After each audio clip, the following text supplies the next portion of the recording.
Hi, welcome to another edition of the DJ Roscoe Sports Show for this Thursday, October 17th, 2024. Coming live from Palatial Black Trolley. My son, right after school, is at speech class at Misericordia University, the home of the reigning Division III national champions for college baseball.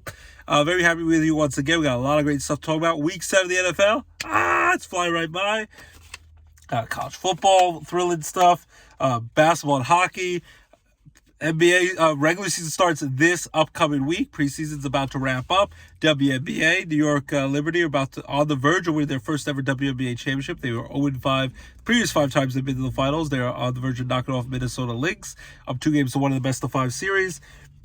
NHL regular season hockey is well underway, and we had 2 great milestones last night with the Pittsburgh Penguins. Evgeny Malkin get his 500th career goal, and Sidney Crosby, Sid the Kid, who's been in the NHL now for like 17 years, the ageless wonder, came in as a teenager. He is now just the 10th player in NHL history to have over 1,600 points. So congratulations to the great Sidney Crosby and Evgeny Malkin. Dynamic duo right there. And, of course, Baby Penguins had their home opener this past weekend. And then baseball, the MLB baseball playoffs, well underway now as we're in the American League National League Championship Series. And depending on what happens today, teams could be just 1 win away from the World Series that will start next week in the Fall Classic. So a lot of great stuff to talk about. Of course, Halloween's getting closer. And the biggest thing is, for me personally, my wife and I, this is our 9th wedding anniversary. October 17th, 2015. Got married at the Beaumont Inn in Dallas, Pennsylvania. It was a memorable day. It was freezing cold. The day before, the day after were warm, but not that day on the wedding day. People were huddled up by the heaters trying to keep warm.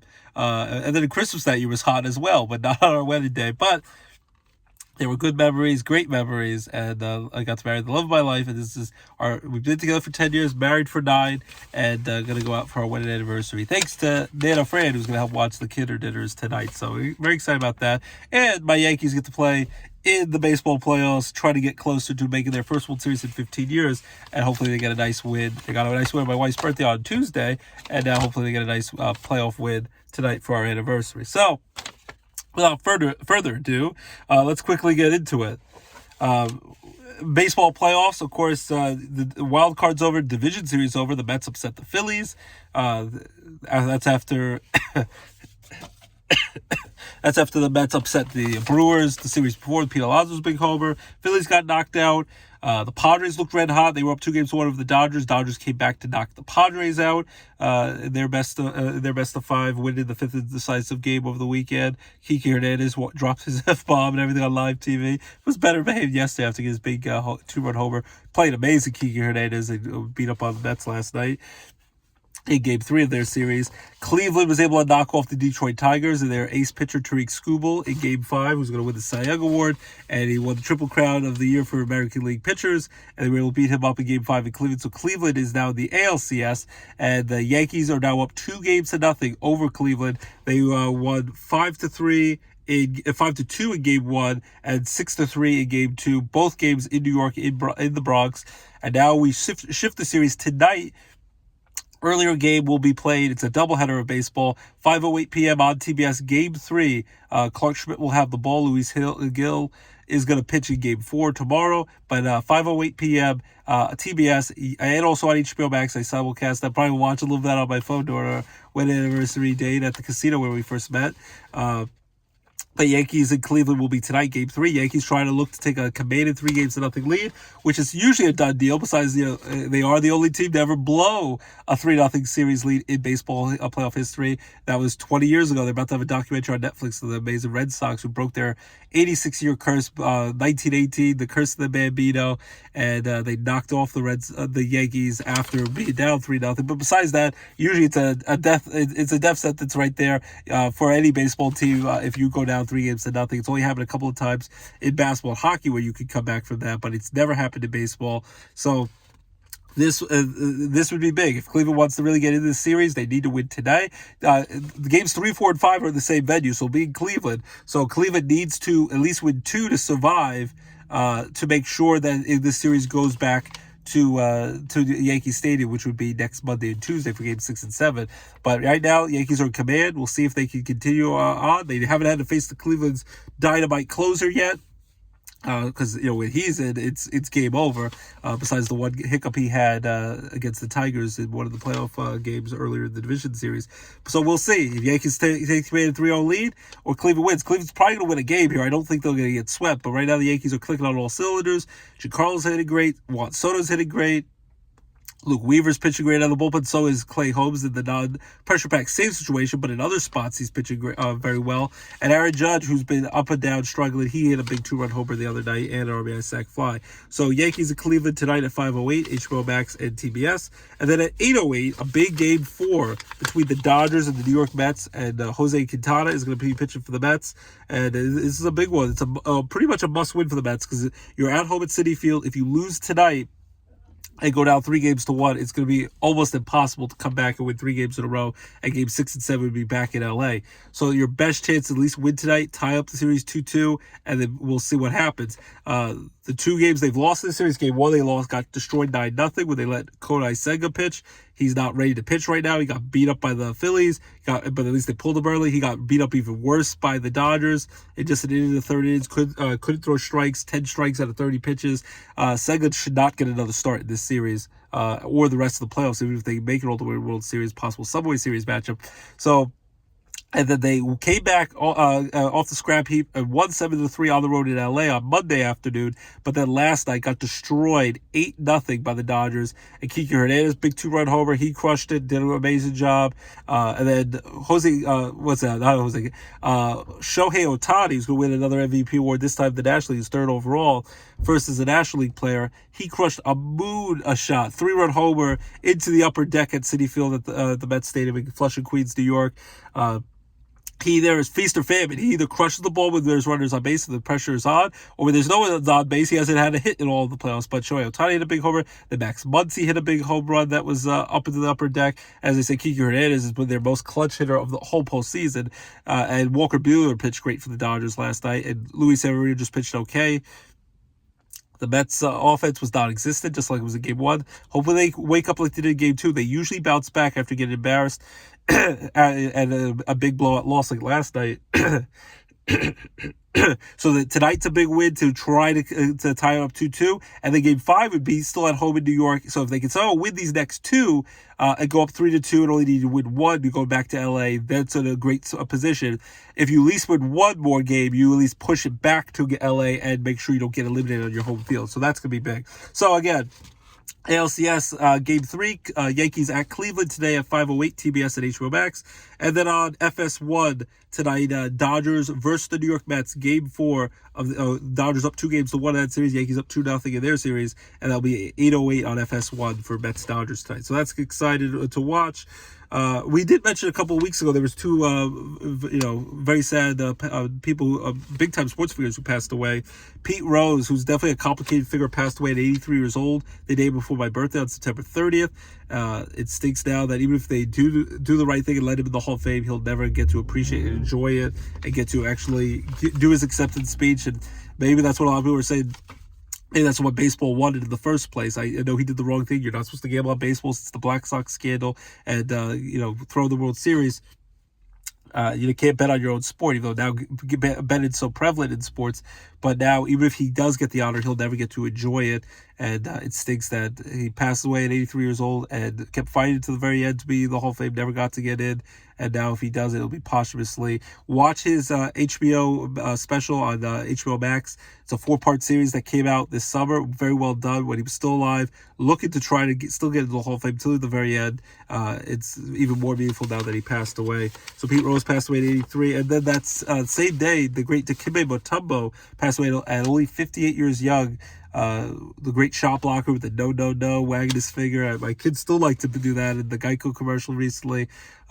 He passed away, I think, of a brain tumor at 58 years old. So I wanted to mention that. I forgot to mention that the last couple of shows, but they will be greatly missed, Dikembe Mutombo. And a complicated figure in Pete Rose, but he's still the all-time hit king. And even if you don't want to be part of baseball again, he deserves his memorabilia is in the Hall of Fame. He deserves to be in the Hall of Fame, at least as a player. So we'll see if they do right by him, even though now it's unfortunately after he's passed on. So yeah, that's the baseball stuff. As I said, basketball regular season will start up this week. Preseason's wrapping up. Karl-Anthony Towns looking great so far in the preseason games with Jalen Brunson and company, so hopefully the Knicks are in for a great run. Bronny James LeBron, the father and son first tandem in basketball history, will be teaming up, so basketball's going to be excited. WNBA basketball, hopefully the New York Liberty finished the deal and knock off Minnesota with their first WNBA title. And then hockey, as I said, the Penguins, congrats to Eddie Malkin and Sidney Crosby, their milestones last night. Penguins got a big win, 6-5 last night at home in Pittsburgh, and the Rangers are playing tonight at Detroit against the Red Wings, so the Rangers are so far playing pretty well. So a lot of cool stuff with hockey. Follow the baby Penguins, check those out with Tux and the Penguins. Family fun time for all to be had at Wilkes-Barre in the WB at Mohegan Sun Arena at KC Plaza. So check that out. So I'm very excited that hockey's back. There was a very touching tribute the other night on Tuesday night, my wife's birthday, to Johnny Gaudreau and his brother. Of course, tragically passed away. Was killed by a alleged drunk driver when they were just riding their bicycles after the rehearsal dinner for their sister's wedding. The next day was going to be the wedding. It was just horrible tragedy. He's only 31 years old, has two little kids, Johnny Gaudreau, Johnny Hockey, and then at his funeral, his wife, who's so strong, going through all this horrible tragedy, senseless tragedy, because if you're drinking, you need someone to drive you, get an Uber. There's so many ways to do it without killing anyone. It's just horrible that people are dying senselessly from drinking and driving. And he did nothing wrong. Him and his brother did not. It's horrible that this happened. And at their funeral, his wife announced that they're expecting their third child. So it's just terrible. Whether it be a boy or a girl, will never get to meet their amazing dad. So it was very touching. They had a moment of silence for 13 seconds for his number 13.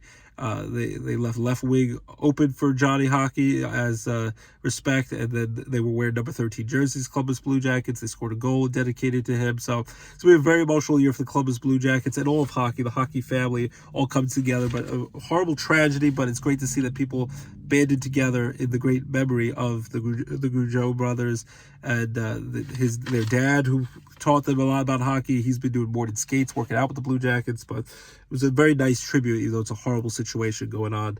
So I hope everyone stays strong with that. So basketball, hockey, great to have back. Baseball playoffs, very excited. College football, Penn State, the thrilling comeback win in overtime after playing horrible the first half. We're able to go into La La Land in LA and come back to beat USC in overtime 33-30. So Penn State has a bye week. They'll be off. They'll be on the road against Wisconsin next week, next Saturday night on NBC primetime. And then the big matchup against Ohio State, who lost a heartbreaker by 1 point, where they need to stop the clock with the first down, which they probably should have at least 1 second on the clock, and they could maybe win it on a field goal, and Oregon knocked them off. Oregon's going to play on Friday Night Football tomorrow night on Fox. So that'll be a big matchup. But Penn State's off before they go on the road to Wisconsin, then home against Ohio State. Penn State's 6-0 undefeated. They're, I think, the third-ranked team in the country. Notre Dame, Syracuse all won. Pittsburgh won last week. They're undefeated. So I think they're off till they play Syracuse in Pittsburgh next Thursday night. So very excited with that. Then quickly with TV shows and movies, before we get into the football picks, Smile 2, if you want to get a creepy Halloween movie with the scary face and the smile. Jack Nicholson's son, who you can tell right away, it looks like a young Jack Nicholson from the Shining days, that creepy smile in that horror movie. That comes out this Friday, so technically tonight. And Michael Keaton, the great Michael Keaton from Beetlejuice that just came out, Batman, he'll always be, I'm Batman. He will be hosting Saturday Night Live this Saturday night. Billie Eilish will be the musical guest, so that should be a fun time. And I have to say this all the time, a lot of great shows coming back. Abbott Elementary, George and Mandy's First Marriage premiere site, the Ghost show premiere site, that's funny. And then watch Tulsa King on Paramount Plus along with the new reboot of Frasier. Great show with Sylvester Stallone. Tulsa King has a fun mobster show, entertaining, funny, and serious. And then The Penguin. It's like Sopranos meets superheroes, and it's not really anything to do with superheroes, but Colin Farrell knocks it out of the park, and so does all of the actors in that show. So it's a great job. Watch The Penguin every Sunday on HBO and HBO Max. So I can't recommend that enough.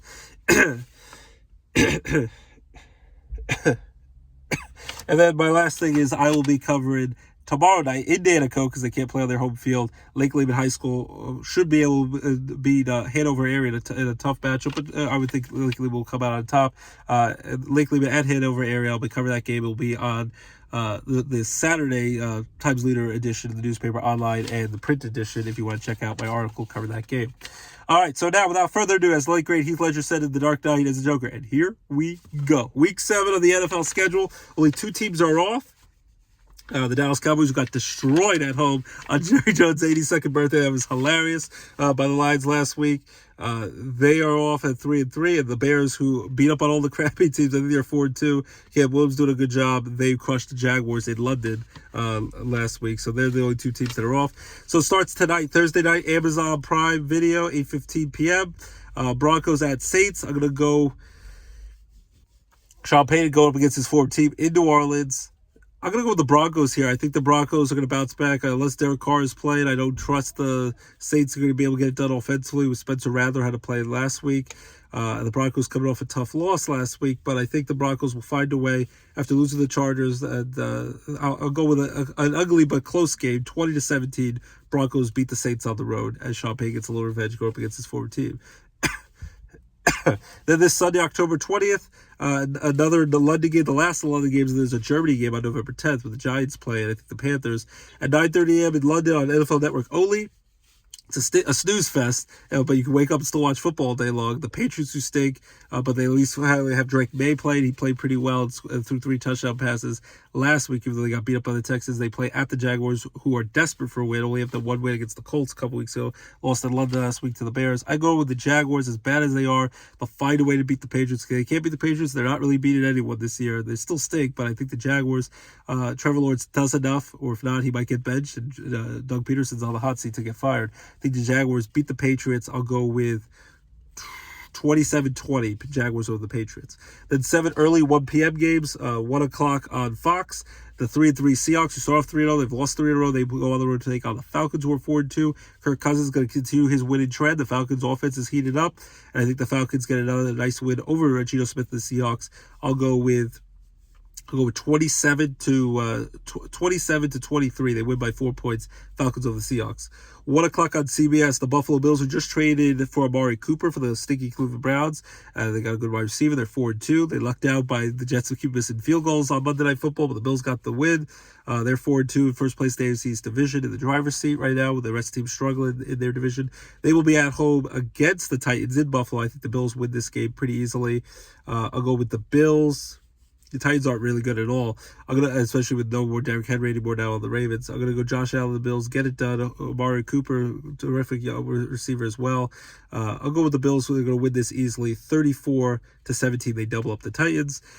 Then 1 o'clock on CBS, the 2-4 Bengals, who barely beat the Giants on Sunday Night Football, 17-7, looked ugly, but Joe Burrow still, his numbers are pretty well. They're just struggling. 2-4 Bengals, desperate for another win against their rival, the Cleveland Browns, Battle of Ohio, who are 1-5. The Browns, Deshaun Watson's still going to start. Kevin Stefanski, their coach, says, but he's been stinking it up. It is the perfect spot for the Bengals to beat up on a division rival, and the Bengals will crush the Cleveland Browns. I'll go with 37-13. They destroy the Browns, who are stinking it up. 1 o'clock on CBS. Texans at the Packers on 1 o'clock on CBS. This should be a good matchup. Both teams are really good, especially Jordan Love now back with the Packers. I'm going to go with the Packers at home here to pull off a little bit of upset. I love Bo Field to beat the Texans. Great game. I'll go 34-31 in a high-scored shootout. Packers over the Texans. 1 o'clock on Fox, the Dolphins at Colts. Joe Flacco allegedly he's not going to start, though he's been playing great. Anthony Richardson, if the oblique injury is not bothering too much, is going to start. Dolphins still without Tua, but they were able to beat the Patriots a couple weeks ago. I think they're coming off their bye week this week, but I'm still going to go with the Colts here. If Tua was playing, I would go with the Colts here. I would go with the Dolphins here with their firepower. The Dolphins could have, if they have guys to throw, Beckham Jr. and Tyreek kill the ball. But I'm going to go with the Colts here. They find a way to get it done, especially if Joe Flacco would somehow play. I'll go with the Colts to beat up the Dolphins who can't score points without Tua. I'll go with 23-6, Colts over the Dolphins. 1 o'clock on Fox, which could be one of the premier games of the day. The Detroit Lions 5-1 after they just destroyed, or I think they're 4-1, after they just destroyed the Dallas Cowboys in Jerry World in Dallas last Sunday. At the Minnesota Vikings, who were 5-0 coming off the bye week. Sam Darnold's playing great football. The only thing that stinks about the Lions, they lost their star pass rusher, Aiden Hutchinson's probably going to be out for the season with a broken leg. Horrible injury in a blowout win over the Cowboys. That's the only damper, but Dan Campbell and Jared Goff and that Lions have the offense rolling. Hopefully they can overcome the horrible loss of their star defensive pass rusher. I'm going to go with the Lions here to give the Vikings their first loss. The Vikings are a good team, but not a great team. And the Jets almost beat them in London if they didn't make so many mistakes and turnovers. I think Sam Darnold will continue to play well, but I think the Lions will get the edge and will beat their division rivals on the road in Minnesota. Lions over the Vikings. I'll go with 27-24. to 20. They win by a touchdown. Then the last of the 1 o'clock games, Eagles at Giants, big time division rivalry. Both teams are kind of struggling. Eagles barely beat the Browns last week, 20-16. They're 3-2 against the Giants, who are 2-4. 1 o'clock on Fox. Always smash mouth football, but in the end, I'm going to go with the Eagles here. Really, if you can't beat the Giants, that's pathetic at this point because the Giants are just mediocre, and he's been better than what I thought he was going to be, but still Daniel Jones is not the answer. Giants quarterback, and the running game is pedestrian without Saquon Barkley, and they banged up the Giants. I think the Eagles, with a lot of their star players healthy, A.J. Brown and Devontae Smith, and Saquon Barkley against his former team at the Giants, with I'm sure he'll get some boos and standing ovation for all his great memories with the Giants. I think the Eagles beat the Giants. I think they pull away late, and they better win and win convincingly. I'll go with the Eagles to beat the Giants. I'll go with 23-13, win by 10. Then there's only a hat trick of 4 p.m. late afternoon games, 4:05 on CBS. The Raiders at the LA Rams. I'm going to go with the Rams here, who are desperate to win here. The Raiders struggled, got beat up by the Steelers at home in Vegas, and now they got rid of Devontae Adams, who's down by my Jets. I think the Rams are going to be desperate for only the second win of the year, and coming off their bye week. I think Matthew Stafford and Sean McVay will have them ready. Rams beat the Raiders in an ugly game. I'll go with 20-13. The Rams win by a touchdown. 4:05 on CBS, the Panthers at Washington. Washington, I think, will easily win this game. Panthers stink. Washington, Jaden Daniels is the real deal. Their star rookie quarterback, who's an MVP candidate and definitely rookie of the year as of now, and almost challenged Lamar Smith to beat the Ravens last week in an upset. I picked that and it came close, but Washington will crush the Panthers. I'll go with 42-10. They crushed the Panthers at home in Washington, D.C. And then 4:25 on Fox. It's last year's Super Bowl 58 rematch. It went to overtime. It was a great game. Chiefs ended up prevailing. Chiefs 5-0, going on undefeated, coming off the bye week, going on the road to take on the 49ers, who are 3-3 after beating the Seahawks last week on Thursday Night Football. I'm going to go with an upset of the day. Chiefs aren't going to go undefeated this season. I think they'll be right in this game to the end, but maybe I'm going to do this at my own peril. I'm going to pick the 49ers, get a little revenge, even though it's not the Super Bowl, so it doesn't mean as much. They've lost the last 2 Super Bowls to the Chiefs. I think the 49ers find a way to beat the Chiefs at home in San Francisco. Tom Brady will be calling the game on the big one of the big highlight games of the week, 4:25 on Fox. Super Bowl rematch. I think with the 49ers beat the Chiefs. I'm going to go with 23-20. The 49ers win by a last-second field goal. Then Sunday Night Football, 8:20 on NBC and Peacock. Jets at my wife's Steelers. As much as I think the Steelers probably are the better team, and they probably should just keep letting Justin Fields play and start, even though they keep thinking about if they let Russell Wilson, they might let him play. Then that would be a mistake. As long as Fields is playing pretty well, have Russell Wilson wait in the wings. They should keep Fields as the starter, but we'll see. They're 4-2 after beating up the Raiders. Jets are 2-4 after their horrible all of the penalties and the missed field goals. They traded for Green Bay Packer Aaron Rodgers' buddy Devontae Adams. Hopefully that helps. He'll play that game. Imagine his hamstring is fully healed to play for the Jets. I'm going to just take a shot in the dark. I'm going to go with my Jets, Jets. Desperate, hungry for a victory. The Steelers offense doesn't put up a lot of points usually. I think the Jets find a way to get a big win on the road, because if not, they're 2-5. Their season might be done, even with Devontae Adams. I think Devontae Adams, Aaron Rodgers, with that cool Hail Mary at halftime, but the horrible gut-wrenching last-second loss to the Bills. Hopefully, Greg Zuerlein makes some field goals, and he's going to get cut. I hope Devontae Adams, Aaron Rodgers hook up for a touchdown. I'm going to go with the Jets to beat the Steelers in a close game, 23-20. So that'll be my pick. And the Monday Night Football doubleheader on October 21st, happy birthday, my buddy Dan Torra. He'll be 39 years old. He's at New York Comic Con watching the Penguin panel there. 8:15 on ESPN ABC. Ravens at Bucks. Could be another game of the week. I'm going to go with actually another upset. Joe Abers, Tampa Bay Bucks. Baker Mayfield's playing great. I think they'll beat Lamar Jackson, the Ravens, in a high-scoring shootout. I'll go with 34-31 Bucks over the Ravens. And then 9 p.m. ESPN Plus only, which I don't have, so I won't be watching the game. Chargers at Cardinals. I'm going to go with the Chargers here. Jim Harbaugh, hopefully he's healthy after he was sick right before kickoff. Him and Justin Herbert, I think the Chargers find a way to beat the Cardinals on the road. I'll go with 26-20 Chargers over the Cardinals on the road. So my picks again for this week are Broncos over the Saints, Jaguars over the Patriots, Falcons over the Seahawks, Bills over the Titans, Bengals over the Browns, Colts over the Dolphins, Packers over the Texans, Lions over the Vikings, Eagles over the Giants, Rams over the Raiders, Washington over the Panthers, 49ers over the Chiefs, Jets over the Steelers in an upset, Bucks over the Ravens in an upset, and Chargers over the Colonels. Be there, be square to do it, got me the morning, and it's out the tuba, get to the chopper, hasta vista, baby. Those are my football picks. Agree, disagree, would love to hear from you. Happy anniversary to my beautiful wife, Abby. I love you all by heart. You make loving you easy. Our wedding song for Zach Brown, her favorite. You make loving you all I want to do. Every little smile and every single touch, like George says, it reminds me just how much it makes loving you easy. I'll sing it again. Easy. Love you, Abby, Lorelai, LJ. Happy 9th wedding anniversary. And keep it locked. DJ Roscoe Sports Show. Your hope for all your sports and entertainment talk right here at DJ Roscoe Sports Show. Enjoy playoff baseball. Go Yankees. Go Mets. Maybe a Subway Series or Yankees Dodgers with Judge versus Ohtani. Enjoy the football, NFL, high school, college football, basketball, hockey, all that great stuff. And keep it locked. DJ Roscoe Sports Show. Your hope for all your sports and entertainment talk right here. Bye-bye. Have a great weekend.